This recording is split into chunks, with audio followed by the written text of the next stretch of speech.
मेरा निकाह मोबाइल पर हुआ और फिर मुझे शोहर के पास कतर भेज दिया गया। शोहर ने मुझसे कसम उठवा के पूछा, क्या तुम शादी से पहले किसी को पसंद करती थी? अगर तुम सच कहोगी तो मैं तुम्हें कुछ नहीं कहूँगा, झूठ बोलोगी तो मेरी नज़रों से गिर जाओगी। मैंने इन्हें कसम उठाकर कहा, मगर एक रोज़ ये देखकर पैरों से ज़मीन निकल गई। ये हकीकत पर मबनी कहानी है और जिन खातून की ज़िंदगी के मुतल्लक है, इन्हीं की ज़बानी में बयान कर रही हूँ। कहानी शुरू करते हैं। मैं इन दिनों कॉलेज की स्टूडेंट थी। हम 3 बहनें और एक भाई था। घर के हालात अच्छे थे और ज़िंदगी बहुत अच्छी गुजर रही थी। ये सावन का महीना था। पल में बारिश और पल में धूप वाला हिसाब था। तभी एक रोज़ जब मैं कॉलेज के लिए घर से निकली तो बारिश नहीं थी, मगर आधे रास्ते में बारिश ने आ लिया। आज कॉलेज में असाइनमेंट जमा करवाने की भी आखिरी तारीख थी, इसीलिए मेरा जाना भी ज़रूरी था। बारिश शुरू हो जाने के बायस मैं नपे तले कदमों उठाती कॉलेज जा रही थी। बारिश तो 5 मिनट बाद ही रुक गई, मगर सड़क पर एक जगह निक्षेप में पानी जमा था। किसी मनचले ने मेरे पास से तेज़ी से गाड़ी निकाली और गदली पानी की छींटों ने मेरे उजले यूनिफॉर्म को ख़राब कर दिया। मैं घबरा कर मुड़ी तो पाँव फिसल गया और मैं पूरी की पूरी इस गदले पानी में जा पड़ी। मेरे इर्द गिर्द कोई नहीं था, लेकिन मुझसे कुछ फैसले पर अक्का दुक्का लोग मौजूद थे। कार तो फराटे भरती निकल गई, लेकिन एक नौजवान जो इस कार के पीछे आ रहा था, इसने अपनी बाइक रोक ली और आगे बढ़कर मुझे उठने में सहारा दिया। मेरी किताबें पानी में जा पड़ी थी, इनको चुनकर उठाया। खफत से अपनी चोट भूल चुकी थी। इसने पूछा, आप ठीक तो हैं? क्या आप चल सकती हैं? आपने जाना कहाँ है? मैंने कहा, पहले तो कॉलेज जा रही थी, लेकिन अब मैंने रुहासी होकर अपने यूनिफॉर्म को देखा, जो बारिश के पानी से चीज़ी प्रिंट हो चुका था। इसने भी एक नज़र मेरी यूनिफॉर्म पर डाली। मैं लंगड़ाते बड़ी मुश्किल से चंद कदम चल पाई थी और मुझे लंगड़ाते देखकर वो बोला, अगर आप बुरा ना माने या आपको कोई प्रॉब्लम ना हो तो मैं आपको आपके घर तक ड्रॉप कर सकता हूँ। दर्द से वाकई मेरा बुरा हाल हो रहा था, जिसको मैं अपनी बेइज्जती और शर्मिंदगी की मिली जुली कैफियत की वजह से छुपाने की कोशिश कर रही थी, और मुझसे चला भी नहीं जा रहा था। मैंने इसे कहा, नहीं प्लीज़ आप मुझे रक्षा ला दे, मैं खुद चली जाऊंगी। इसने अपनी मोटर बाइक फुटपाथ पर एक दुकान के शेड के नीचे खड़ी कर दी और मेरे लिए रक्षा लेने चला गया। मैं इसकी बाइक के पास खड़ी थी। 10 मिनट बाद वो रक्षा ले आया। बड़ी मुश्किल से मैं इस पर सवार हुई। खैर अल्लाह अल्लाह करके घर पहुंची तो वालदा मेरी हालत देखकर परेशानी से पूछने लगी, खैरियत है? वापस क्यों आ गई हो? हाँ अम्मी, बारिश की वजह से। मेरे कपड़े देखकर वो समझ गई। मुझे सहारा देकर बेड पर लटाया और फिर पेन किलर देकर मेरे लिए चाय बनाने चली गई। मैं चाय पीकर सोने को लेट गई, मगर मुझे सारा दिन इसी नौजवान का ख्याल आता रहा, जो कि खुश इखलाक था और बहुत खूबसूरत और शानदार पर्सनैलिटी का मालिक था। मेरा दिल इसकी नेकी से मुतासर था, जिसने मुझे यूं गिरी पड़ी सड़क पर मज़ीद हजमीत से बचा लिया था। वरना आजकल के दौर में कहाँ इतनी तमीज़ वाले लोग होते हैं। चोट की वजह से मैं 3 रोज़ तक कॉलेज न जा सकी। तीसरे रोज़ जब कॉलेज जाने को निकली तो आज इसी जगह इस नौजवान को खड़े पाया, जैसे वो किसी का इंतज़ार कर रहा हो। मेरी तरफ देखकर जैसे इसके चेहरे पर कलियां खुल गई। वो मेरी तरफ देखकर हल्का सा मुस्कुरा दिया। मैंने इसे शुक्रिया कहा। तभी इसने पूछा, इस रोज़ शायद गिरने से आपको ज़्यादा चोट आई थी, अब तबीयत ठीक है आपकी? क्योंकि आप 3 रोज़ तक कॉलेज भी नहीं आई। मैं इसकी ये बात सुनकर कुछ हैरान हुई कि इसे कैसे मालूम कि मैं 3 रोज़ से कॉलेज नहीं आई। फिर मैंने सवाल किया, क्या 3 रोज़ तक आप यहीं खड़े रहे? हाँ, आपके कॉलेज के टाइम पर यहाँ खड़ा हो जाता था। वैसे मैं तो पहले भी आपके कॉलेज के बाहर खड़ा होता था और आपको देखता रहा हूँ। मैंने चौंक के इसके चेहरे की तरफ देखा। तभी वो कहने लगा, दरअसल मेरा दफ्तर भी आपके कॉलेज के करीब ही है और हमारा रास्ता भी एक ही है। मैंने कॉलेज जाने के लिए कदम बढ़ा दिए। इस रोज़ भी पढ़ाई में मेरा जी न लगा। सोच इसी नौजवान के ख्याल में अटकी थी, जिसने मेरे साथ भलाई की थी। दिल में पछतावा था कि इसका नाम ही पूछ लेती, क्योंकि मुझे वो बेहद अच्छा लगा था। यूँ हफ्ते तक ये सिलसिला चला और वो नौजवान जैसे मेरे ख्यालात पर छा चुका था। मुझे एक दिन इसे देखे बगैर सुकून नहीं था। वो इसी रास्ते में खड़ा होता, मगर हम दोनों एक दूसरे को मुखातिब ना करते, बस यूं ही एक दूसरे को देखकर आगे बढ़ जाते। खुदा की करनी इन्हीं दिनों मेरे वालिद साहब का तबादला हो गया और हमें वो शहर छोड़ना पड़ गया। तबादले के बाद सामान की पैकिंग, फिर नई जगह, नए घर में शिफ्टिंग अम्मी पर काम का ऐसा बोझ पड़ा कि वो बीमार पड़ गई। मैं चूँकि घर में सबसे बड़ी बहन थी, लिहाजा अम्मी की ख़राब तबीयत की वजह से मैं अभी कॉलेज में दोबारा दाखिला न ले सकी कि अगले साल ले लूँगी। काम का बोझ तो शायद एक बहाना था। इनके अंदर शायद पहले ही किसी मर्ज ने जड़ पकड़ रखी थी। जो ही काम का बोझ पड़ा, मर्ज ज़ाहिर हुआ और रफ्ता रफ्ता बलाखर वो एक रोज़ हमसे मुंह मोड़ कर चली गई। हम पर तो जैसे क़यामत टूट पड़ी थी। हम बहन भाइयों को तो जीना और सांस लेना भी इनके बिना मुहाल लगने लगा। अब मैं कॉलेज कैसे जा सकती थी? फौरी तौर पर घर संभालना था। छोटी दोनों बहनें और भाई स्कूल जाते थे। जब कभी फुर्सत मिलती मुझे अब भी इस नौजवान का ख्याल आ जाता जो बारिश वाले दिन मेरे लिए रक्षा लाया था। दिल में एक कसक सी उठती थी। सोचती कि है काश मैं एक बार इससे मिलूं, आखिर इसका नाम ही पूछ लेती। मगर हम तो अब वो शहर ही छोड़ आए थे, लिहाजा दोबारा इससे मिल ना सकी और ना ही रब्ता हो पाया, क्योंकि मेरे पास इसका कोई पता या फ़ोन नंबर नहीं था। अम्मी की वफ़ात को 3 बरस गुजर चुके थे। छोटी बहन ने मैट्रिक कर लिया तो अब्बू को मेरी शादी की फ़िक्र लग गई। कुछ रिश्ते आए भी मगर अब्बू को पसंद न आए। मैंने भी इस नौजवान को भुला देना ही बेहतर जाना कि जिससे मिलने की अब कोई उम्मीद ना थी, और वालिद के फ़ैसले को कबूल कर लिया। एक रोज़ मेरी खाला लाहौर से पिंडी आई। उन्होंने एक रिश्ता वालिद साहब को बताया कि लड़का बैरून मुल्क मुलाजमत करता है। घर बार वालदेन सभी बहुत अच्छे हैं। वो लोग चाहते हैं कि फ़ोन पर निकाह करके लड़की को भी कतर भेज दें। अगर आपको लड़की का निकाह टेलीफोन पर कबूल हो तो ये रिश्ता बहुत अच्छा है। ये हमारे खालू के रिश्तेदार थे और खाला भी इनको अच्छे से जानती थी, तभी उन्होंने इस रिश्ते की ज़मानत दी थी। वालिद साहब ने लड़की की तस्वीर देखी, तफसीलात हासिल की और रिश्ता कबूल कर लिया। जो मेरा निकाह टेलीफोन पर हो गया। निकाह के बाद भी मुझे बैरून मुल्क जाने के लिए 1.5 बरस इंतज़ार करना पड़ा। भला आखिर उन्होंने मेरा वीज़ा भेजा और मैं अकेली ही रवाना कर दी गई। शादी का हंगामा और न ढोल शहनाइयाँ बजी। शायद कि ऐसी ही रुखसती मेरी तकदीर में थी। जब एयरपोर्ट पर उतरी, अफान की तस्वीर हाथ में थी, लेकिन इनको पहचानती ना थी। इनके हमरा एक दूसरा शख्स भी मुझे लेने आया था, जिसे देखकर जैसे मुझे अपनी आंखों पर यकीन न आ रहा था। ये वही है। इसने मुझे और मैंने उसे पहचान लिया। बेख्तियार हम दोनों के मुंह से एक साथ यही अल्फाज अदा हुए, आप। अफान ने हैरत से हम दोनों को देखा और फिर बोले, क्या आप दोनों एक दूसरे को पहले से जानते पहचानते हो? हम यूं ही खामोश थे। ये दूसरा शख्स अफान का छोटा भाई फरकान था, वही नौजवान जो बरसात के दिन मुझसे मिला था और मेरे लिए रक्षा लाया था, जिसको दोबारा देखने की आरजू दिल में कसक पैदा करती थी। और आज दुआ कबूल हुई भी तो किस मोड़ पर, किस रिश्ते से। मैं इसकी भाभी और वो मेरा देवर था। पहली नज़र देखकर तो सचमुच हैरान हुई, खुशी भी हुई, फिर न जाने क्यों दिल बुझ सा गया। वो भी मुझसे बेगाना सा और काफ़ी रिजर्व हो गया। जो सवालात एयरपोर्ट पर जहन में उठे थे, घर पहुंचकर इनका जवाब मिल गया। ये कि वो अफान का छोटा भाई है। पहले जो पाकिस्तान में किसी कंपनी में जॉब करते थे और फिर वो छोड़कर कतर आ गए कि अफान ने इसको अपने पास बुलवा लिया। अब वो बड़े भाई के साथ रहता था। देवर के रिश्ते को मानते हुए मैंने इस वक्त माजी की आरजू को अपने सीने में दफन कर देने का तहिया कर लिया, क्योंकि अब मैं अफान की मनकूआ थी। लेकिन पहले ही दिन मेरे अहद करने के बावजूद शोहर के दिल में शक पड़ गया कि हम दोनों क्यों कर एक दूसरे को जानते हैं। तब मैंने बात बना दी कि यूं ही रास्ते में एक बार मुठभेड़ हो गई थी, बस इस वजह से मुझे चेहरा याद था। मगर मैं इनका दिल मुतमिन न कर सकी। अगरचा फुरकान इस रोज़ के बाद भला ज़रूरत मुझसे कलाम नहीं करता था, वो मुझसे जैसे कतराता था। मैं भी इसको भला ज़रूरत मुखातब न करती, लेकिन मेरे सरताज के दिल में वसवसे न गए और वो चुप चुप से रहने लगे, मुझसे बहुत कम कलाम करते। आखिर एक दिन उन्होंने मुझसे पूछ ही लिया कि तुम शादी से पहले किसी से मोहब्बत तो ना करती थी, किसी से मिलती तो ना थी? मैं इनका ये सवाल सुनकर दंग रह गई। फिर मैंने कहा, अफान, हरगिज़ ऐसा नहीं। मगर वो कहने लगे, फिर तुम फरकान को कैसे जानती हो? मैंने कहा, मैंने आपको बताया तो है कि बस यूं ही रास्ते में एक बार इनको देखा था।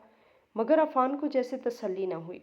वो कहने लगे, देखो, अगर तुम मुझे सच सच बता दोगी तो मैं कुछ नहीं कहूँगा, लेकिन अगर तुमने मुझसे झूठ बोला या कुछ छुपाने की कोशिश की तो ये सोच लेना कि फिर हमारा गुजारा नहीं। तुम्हारा छुपाना मुझे और तशवीश में मुब्तला कर देगा। मैं अजीब कश्मकश में मुब्तला थी। अभी मुझे यहाँ आए 10-12 दिन ही तो हुए थे। मैंने सोचा शायद फरकान ने अपने भाई को मेरे बारे में कुछ बता दिया है। अगर मैं झूठ बोलूँगी तो हो सकता है वो मुझसे ज़्यादा बदजान हो जाए। तभी मैंने भी इनको मुतमिन करने की खातिर बता दिया कि एक रोज़ जबकि मैं सुबह सवेरे कॉलेज जाने को घर से निकली थी कि अचानक बारिश होने लगी और सड़क पर एक जगह नशीब में कुछ पानी जमा हो गया। इधर से गुजरते हुए एक कार ने टक्कर मारने की कोशिश की और मैं गिर गई। चोट तो मामूली आई मगर इस वक्त कीचड़ में गिर जाने से भीग गई। एक नौजवान ने रक्षा लाकर दिया और मैं घर वापस चली गई। वो नौजवान आपका भाई फरकान था। वो बोले अगर ऐसी बात थी तो पहले ही रोज़ तुमने मुझे ये सारा किस्सा क्यों न सुनाया और बात को क्यों गोल मोल कर गई हो। मैंने कहा इसलिए कि आप मज़ीद शक न करें, और बात इससे ज़्यादा कुछ थी भी नहीं। फिर वो पूछने लगे क्या तुम लोग दोबारा कभी ना मिले। मैंने कहा नहीं। वो आगे से कहने लगे ठीक है, कसम खाओ। मेरे सर पर हाथ रखकर कसम खाओ। उन्होंने मेरा हाथ पकड़कर अपने सर पर रख दिया। तभी मैं हिचकिचाई तो उन्होंने इस बात का और गलत मतलब ले लिया। शायद कि इनका दिल घट गया, मगर खामोश हो गए, जैसे किसी मसलहत से काम ले रहे हो। अब इनका रवैया मेरे साथ सर्दमोरी और बेदिली का सा रहने लगा। ये बात मुझे बहुत तकलीफ़ देती थी, जबकि उन्होंने तो मुझे कहा था कि सच बताने पर कुछ नहीं कहूँगा, मगर न जाने क्यों अब वो इतनी सी बात भी बर्दाश्त नहीं कर पा रहे थे। मुझे खुद भी लगता था वो बहुत बुझे बुझे और कोई गम इनको अंदर से खा रहा था। मैं चाहती थी कि किसी तरह इनका दिल मेरी तरफ से साफ़ हो जाए, क्योंकि मेरा फुरकान के साथ कोई ऐसा वास्ता या मामला ना रहा था कि किसी को इतराज़ होता। हकीकतन बस 2-4 बार रास्ते में मिले थे और कुछ ख़ास बात न थी। मुझे तो इसका नाम तक मालूम न था। किसी बुराई में पड़ना तो दूर की बात थी। जब गलत फहमी दिल में जन्म ले लेती है तो फिर इसे दूर करना लाजम हो जाता है, वरना कौन किसे समझा सकता है। मगर मैं शोर की मैंने खेस खामोशी का जवाब खामोशी से दे रही थी। न जाने क्यों इस वक्त मेरा आज खुद अपनी सफाई पेश करने से जी डरता था। जानती थी कि एक नामालूम अंदेशे की बिना पर मेरे शोर खामखा शक में शिकार हैं, और वो भी एक मुकद्दस रिश्ते के बारे में, जिस सूरत हाल किसी के लिए भी ज़्यादा अरसे तक नाकाबिले बर्दाश्त थी। जब यही सिलसिला रहा कि वो मुझे और फुरकान को शक भरी नज़रों से देखते, तो भलाखिर एक रोज़ मैंने फुरकान से कहा कि तुम कहीं चले जाओ, खुदा रहा और कोई नौकरी तलाश कर लेना, ताकि मेरा घर तबाह होने से बच जाए और तुम्हारे भाई को भी सुकून मिल जाए। वो भी शायद अपने भाई की दिली कैफियत से आगाह था। इसने ऐसा ही किया। एक दिन वो अपने भाई को खुदाफिज कहे बगैर चला गया। एयरपोर्ट पर फ़ोन करके अफान से कहा कि मैं जल्दी में था, ज़रूरी जाना पड़ रहा है, कंपनी ही भिजवा रही है, लिहाजा आपको खुदा हाफिज ना कह सका। अब मैं शायद ही लौट के कतर आऊँ, क्योंकि जहाँ कंपनी चाहेगी तैनात कर देगी। जानती थी कि ये तो एक बहाना है, वरना वो हमारे चेहरों पर मुस्कुराहट वापस लाने को यहाँ से चला गया है। जल्द ही पता चल गया कि वो नौकरी से इस्तीफ़ा देकर गया है। इसके जाने से थोड़ा सा सुकून का सांस लिया, मगर फिर मेरे दिल पर मर्दनी छा गई, क्योंकि नाहक इसके सजावार होने का कलक था। कलक भी जाता रहता अगर फुरकान के चले जाने से अफान को खुशी और सुकून मिल जाता, मगर ऐसा ना हो सका। फुरकान के जाने के बाद भी इनको सुकून और खुशी फिर भी न मिली। शायद कि फुरकान के यूँ चले जाने का इन्हें भी कलक हुआ था। आखिरकार एक रोज़ उन्होंने पुराने मुद्दे को छेड़ा और मुझसे पूछने लगे, मुझे सच बता दो, क्या तुम शादी से कबल फुरकान से मिला करती थी? क्या तुम दोनों के दरमियान मोहब्बत का रिश्ता था? मैं सोचने लगी ये कैसा इंसान है, मेरा इतनी बार सफाई देने के बावजूद इसका शक नहीं जाता। मेरी आंखों से आंसू आए। मैंने रोते हुए इनसे कहा, अफान ऐसा कुछ भी नहीं है, मैं कसम खाती हूँ। फिर भी यकीन नहीं तो भी मुझे माफ़ कर दीजिए, क्योंकि मुझसे अब ये घुटन अब बर्दाश्त नहीं होती। उन्होंने फिर भी यकीन न किया। इनका रवैया मेरे साथ मज़ीद बेगाना तर होता चला गया। वो मुझसे सिर्फ ज़रूरत के वक्त कलाम करते। तकलीफ़देह हद तक खामोशी हर वक्त घर में विराजमान रहती थी, यहाँ तक कि वो मुझसे हंसकर और मैं इनसे मुस्कुराकर बात करने को तरसने लगे, जैसे कोई शैतानी कुव्वत हमारे दरमियान जुदाई की चादर ताने खड़ी थी। फिर वो बहुत कम घर आने लगे। मैं सारा दिन घर में अकेली होती, रात देर देर तक इनका इंतज़ार करती। कई बार तो वो घर ही ना आते। कुछ अरसे बाद ही उन्होंने एक औरत से दोस्ती कर ली और अब वो ज़्यादा वक्त बाहर इसी के पास गुजारने लगे थे, जबकि मैं दिन भर कैदी की मांद घर अकेली पड़ी रहती थी। मैं अब अपनी इस ज़िंदगी से तंग आ चुकी थी, जहाँ हर वक्त घुटन और शक की फ़िज़ा थी। अफान घर में अगर आते भी तो या तो खामोश रहते या फिर मुझ पर शक के तीरों से मेरा सीना छलनी कर देते। मैं इनको पाकिस्तान जाने को कहती तो अफान भड़क उठते कि किससे मिलने की आरजू है, किसकी याद तुम्हें सता रही है। मैंने अपने शोहर का दिल जीतने की हर मुमकिन कोशिश की, मगर हमेशा नाकाम रही। पाकिस्तान से कभी फुरकान का फ़ोन या ख़त आ जाता, मगर ये जवाब ना देते।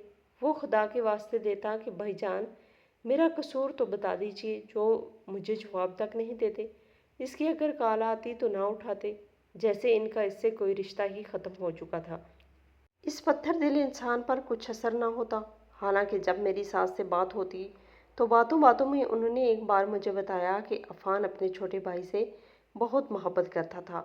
आज तक जो जो फुरकान ने मांगा या इससे कोई भी ख्वाहिश की, इसने कभी इनकार ना किया।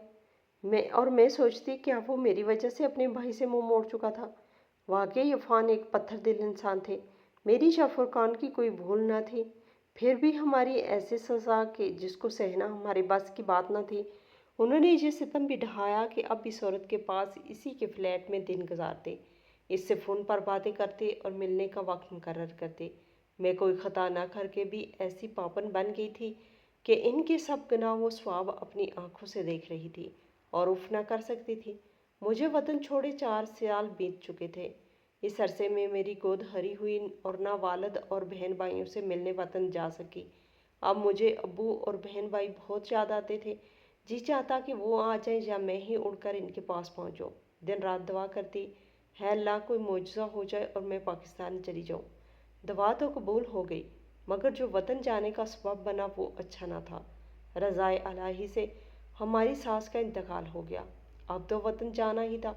अफान ने फौरी छुट्टी ली और हम पाकिस्तान आ गए। मेरे अब्बू भी फौतगी पर आए थे। वो इधर एक रोज़ रहकर चले गए। 15 दिन बाद दोबारा तज़ियत करने के बहाने आए और अफान से कहा कि जब से हमने अपनी बेटी तुम्हारे साथ ब्याई है, इसको दोबारा मेके आना नसीब नहीं हुआ। मैं तज़ियत के साथ साथ इसे लेने भी आया था, ताकि फिलसा चंद रोज़ मेरे पास भी रह ले, अपनी बहनों और भाई से मिले। अफान कहने लगे, अंकल अभी अम्मी का 40वां नहीं हुआ है और ये घर से जा रही है। हमारे रिश्तेदार क्या कहेंगे कि बहू आते ही मेके चलेगी। आप इसको 40वें तक यहाँ ही रहने दीजिए, मैं खुद बाद में आपके घर आ जाऊँगा फिलसा को साथ लेकर। अब्बू दामाद का ये अज़र सुनकर खामोश हो गए। जब 40वां गुजरा तो अफान की छुट्टी ख़त्म होने में 1 हफ्ता रह गया था। इसके बाद अफान को वापस जाना था। अब्बू ने इन्हें फ़ोन किया कि बेटा तुम्हारी छुट्टी तो ख़त्म हो रही है, फिलज़ा को हमें मिलवाने कब लाओगे। मारे बांधे अफान मुझे लाहौर से पिंडी अब्बू के घर ले आए, लेकिन सिर्फ 1 रोज़ के लिए। मुझसे कहा कि भाई बहनों से मिल लो और फिर वापस चलते हैं। अब की बार ये सुनकर मैं रो पड़ी। अब्बू ने मुझे आज़ाद अफसरदा पाकर अफान से इसरार किया कि फिलज़ा इतनी देर बाद तो हम सबसे मिली है, अभी इसे चंद दिन रहने दो। 2-4 रोज़ बाद मैं खुद इसको छोड़ जाऊंगा। अब्बू की बात से अफान कुछ मजबूर से हो गए।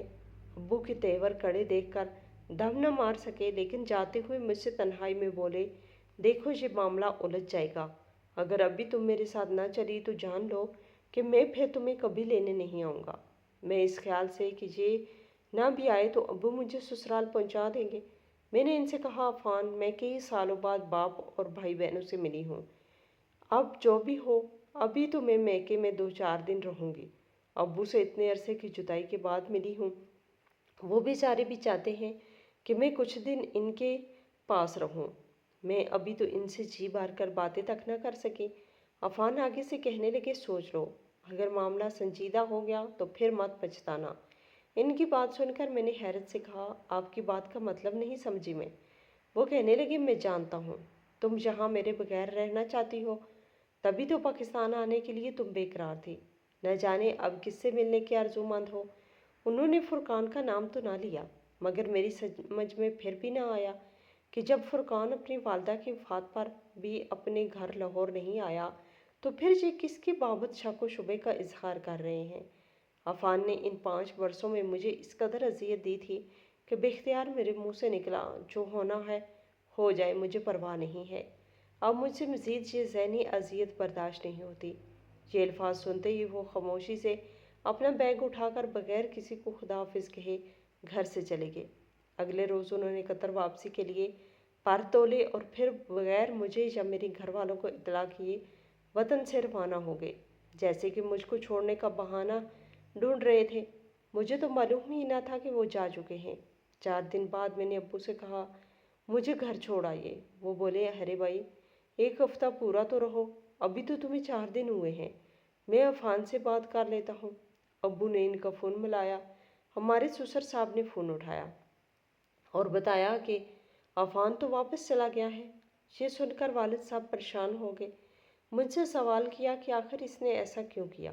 क्या तुम दोनों के दरमियान कोई मसला चल रहा था, कोई बदमज़गी चल रही थी? मैं इनको क्या बताती, बस इतना कहा, अब्बू कोई भी ऐसी बात ना थी, शायद इनको अपनी जॉब की वजह से जल्द जाना पड़ गया होगा। वालिद साहब जहाँ दीदा थे। अफान का रवैया, मेरा खौफज़दा चेहरा और मेरी गिरती सेहत इस बात की चुगली खा रही थी कि कोई संगीन बात है जो मैं इनसे छुपा रही हूँ। जब से हम पाकिस्तान आए थे वो अफान के साथ मेरे रवैये को भी देख रहे थे। वो मुझसे प्यार से कहने लगे, देखो बेटी, मैं ही तुम्हारी माँ हूँ और मैं ही बाप, मुझसे कुछ मत छुपाओ और हर बात सच सच बता दो, इसी में हम सबकी बेहतरी है। मैं रोने लगी। भला आखिर मैंने अब्बू को बता दिया कि अफान शक्की मिजाज है और वो मुझ पर शक व शुबा रखते हैं, हालांकि ऐसी कोई बात नहीं। वालिद साहब ने मुझसे ज़्यादा खरीदना मुनासिब ना समझा। वो मुझको मज़ीद परेशान करना नहीं चाहते थे। तभी उन्होंने अफान को फ़ोन किया। अफान ने पहले तो 2-3 बार इनका फ़ोन ही ना उठाया।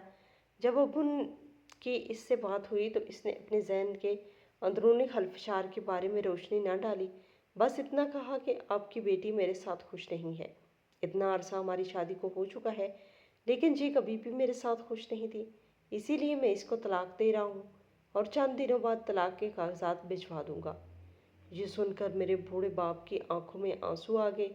मैं बेकसूर सजावार बन गई थी। घर उजड़ जाने का दुख किसको नहीं होता। मुझे भी बेहद हुआ, लेकिन क्या कर सकती थी। शायद कि ये मेरी तकदीर का लिखा था जो पूरा होकर रहा। मुझे तलाक हो गई। जिस बात से डरते डरते मैंने अफान के रवैये को इतने सालों बर्दाश्त किया कि मेरे माथे पर तलाक का टीका न सजे। मैं अपने वालिद को ये दुख न देना चाहती थी। मेरी छोटी बहनों के भी अभी रिश्ते होने थे। खैर, जो नसीब में था वो होकर रहा। वक्त गुजरने के साथ साथ मैंने अपनी बदनसीबी से समझौता कर लिया। तलाक के 1 साल बाद वालिद साहब ने मुझे बहुत बार नकासानी के लिए कहा, तो मैंने इनके आगे हाथ जोड़े कि अब मुझे दोबारा इस तजर्बे से नहीं गुजरना। एक ही शादी काफ़ी है मेरे लिए। आपको इस उम्र में मेरी ज़रूरत है और मैं बस अब आपकी खिदमत करना चाहती हूँ। मुझसे छोटी बहन माहम ब्याह कर ऑस्ट्रेलिया चली गई। इससे छोटी बहन निमरा की भी अच्छे घराने में शादी हो गई। वालिद अब मुझे कहते हैं कि देखो, तुम्हारी बहनों की भी शादियाँ हो गई हैं, तुम्हारे भाई भी अपनी बीवी के साथ मसरूफ़ ज़िंदगी हो जाएंगे, मगर बेटी तुम्हारा क्या बनेगा। मैंने कहा, अब्बू, मैं बुढ़ापे में आपकी मदद, आपकी खिदमत करूँगी। हो सकता है आपकी अकलौती बहू आपका इतना ख्याल करे ना करे जिस कदर मैं करूँगी। वक्त गुजरने लगा, माहम बच्चों वाली हो गई। मेरा भाई भी अब शादीशुदा था। कुछ अरसे बाद वो अपनी बीवी के हमरा सऊदी अरब चला गया। घर में अब्बू और मैं रह गए। अब्बू बीमार रहने लगे थे। इनको वाकई मेरी ज़रूरत थी और मैं खुश थी कि अल्लाह ने मेरे नसीब में आखिरी उम्र में मुझे इनकी खिदमत की सादत नसीब की है। मैं अपने वालिद का बहुत ख्याल रखती थी और इनकी देखभाल में कोई दकीता फ़र्ज गुजाश्त न करती। इनको मेरी बेहद फ़िक्र थी। बैठे बैठे ठंडी आह भरते और दुआ करते कि है हाल के दो जहां मेरी ज़िंदगी में ही मेरी फ़िलज़ा को अपने घर की खुशियाँ नसीब हों। एक रोज़ अचानक एक बुरी खबर सुनी। ये इतला देने हमारे ससुर और 7 फरकान आए थे। उन्होंने अब्बू को बताया कि अफान का 1 माह पहले एक हादसे में इंतकाल हो चुका है। दियारे गैर से ही इनकी मैयत आई थी। जवान बेटे को खोने का गम नहीं जाता। अफान के वालिद कहने लगे, मैं ख़ास तौर पर ख़ुद आपके घर आया हूँ क्योंकि मेरी रूह दुख से बेकरार व बेचैन है। अफान अल्लाह की अमानत थी, इसने अपनी अमानत वापस ले ली, लेकिन यकीन जाने मुझे फ़िलज़ा के तलाक का बेहद रंज हुआ था और आज भी वो रंज मेरे दिल में मौजूद है। اگرچہ طلاق کا فیصلہ عفان کا اپنا تھا، ہمیں اس نے اس فیصلے میں شامل کرنا نہیں تھا۔ ہم نے تو کچھ معلوم نہیں تھا کہ دونوں میں ناچاکیاں چل رہی ہیں۔ پھر بھی میں فلزہ بیٹی سے معافی مانگنا چاہتا ہوں۔ مجھے معلوم ہے کہ اس کو بے قصور طلاق ہو گئی، کیونکہ مجھے فرقان نے سب کچھ سچ سچ بتا دیا ہے۔ والد صاحب ان سے بہت اچھے طریقے سے پیش آئے۔ یہ تو میں بھی جانتی تھی کہ ان کا کوئی قصور نہ تھا۔ وہ لوگ چلے گئے۔ اس واقعے کے 2 سال گزر گئے۔ والد صاحب اب زیادہ بیمار رہنے لگے۔ عفان کے والد ابھی بھی کبھی کبھی ابو سے فون پر بات کرتے اور ان کی خیریت بھی دریافت کرتے رہتے تھے۔ جب انہوں نے ابو کی حالت کا شدت کا سنا تو ایک روز خود اجازت کو آ گئے۔ والد صاحب ان کو دیکھ کر رو پڑے کہ میں تو دم رخصت ہوں، اب میرے بعد فلزہ کا کیا ہوگا؟ سسر صاحب نے ان کا ہاتھ اپنے ہاتھ میں لے کر تسلی دی اور کہا، اگر مجھ پر بھروسہ اور فرقان پر اعتماد کرو تو میں فلزہ بیٹی کا ایک بار پھر سے ہاتھ مانگتا ہوں۔ عفان نے غلطی کی اور اب وہ اس دنیا میں بھی نہیں ہے۔ ہم نے فلزہ کو پہلے بھی اپنی بیٹی ہی بنایا تھا اور ہمیشہ بیٹی ہی سمجھا، اور آج بھی یہ میری ہی بیٹی ہے۔ میرے والد صاحب نے ملتجی نگاہوں سے میری طرف دیکھا، جیسے کہتے ہو، بیٹی مجھ پر رحم کھا کر ہی اس فیصلے کو قبول کر لو کہ یہ تمہارے حق میں اچھا ہے اور میں بھی سکون سے مار سکوں گا۔ سسر صاحب نے بھی مجھ سے استدعا کی کہ بیٹی اب تو فیصلہ تمہارے اپنے اختیار میں ہے، یہ تمہارے حق میں بہتر ہے۔ فرقان نے ابھی بھی شادی نہیں کی تھی، تم ایک بار پھر ہمارے گھر کی رونق بن سکتی ہو۔ کہا گیا ہے کہ باپ کی دعا قبول ہوتی ہے اور بیمار کی بھی، اور اسی شخص کی جو زندگی کی آخری سانسیں لے رہا ہو۔ اپنے والد کی حالت دیکھتے ہوئے مجھ میں انکار کی جرات نہ ہوئی۔ فرقان سر جھکائے بیٹھا تھا، گو کہ وہ بھی میرے فیصلے کا منتظر تھا، اور پھر میں نے اپنے دونوں بزرگوں کی التجا پر سر جھکا لیا۔ شاید کہ میری شادی ہونا فرقان سے ہی لکھی تھی کہ اتنے کٹھن مراحل سے گزر کر بھی ان کی شریک حیات بن گئی۔